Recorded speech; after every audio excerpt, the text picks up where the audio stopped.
Hey guys, I just wanted to quickly run through how we go about cleaning internal windows. So there's a few things we just have to keep in mind when we are cleaning windows inside. So one of the most important things that we want to make sure of is that we aren't splashing water around everywhere with our mop.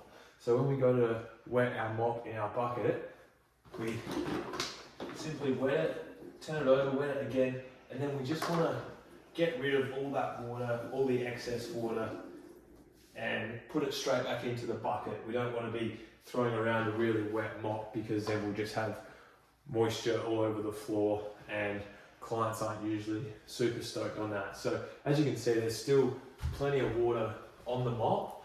There's just not all that excess water that we can afford to have if we're cleaning windows outside. So that's tip number one for cleaning windows inside. Tip number two is making sure that we just clean up after ourselves. As you can see, we can get away with it a little bit easier when we're cleaning windows outside, but inside, we want to make sure that everything that's left at the bottom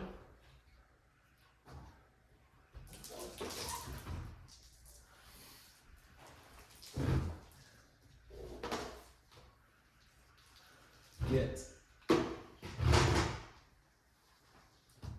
That's our window done. We'll detail that.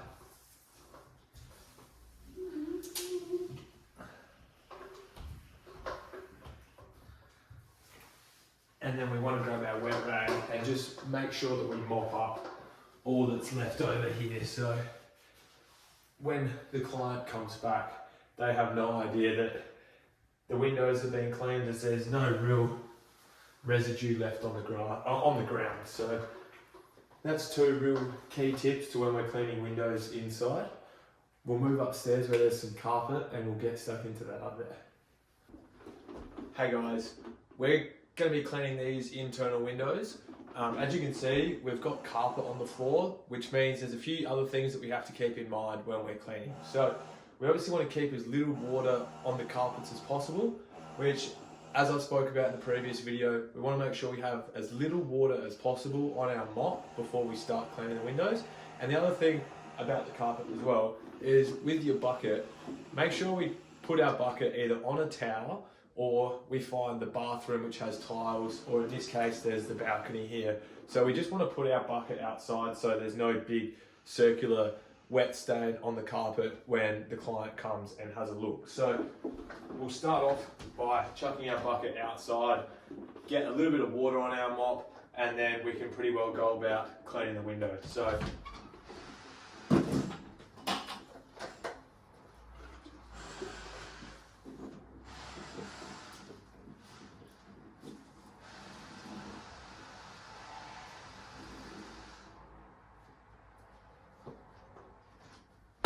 as you can see, we want to keep as little water on the mop as possible.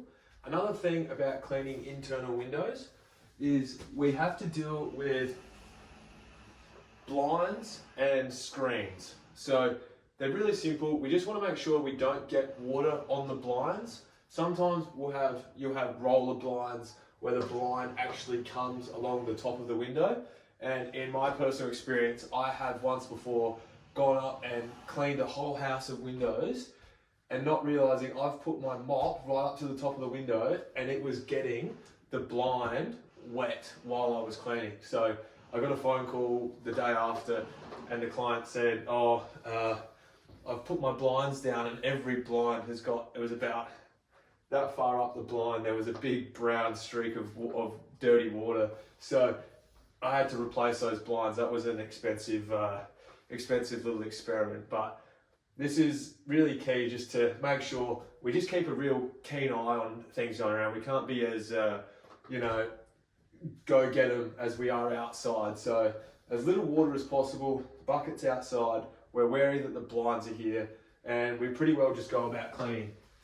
Lucky here, there is a little wooden slat here, so the water's not going to be falling directly on the carpet. If the carpet came all the way to the bottom of the window, we could just put our dry rag or wet rag along the bottom here and all the drips would fall down.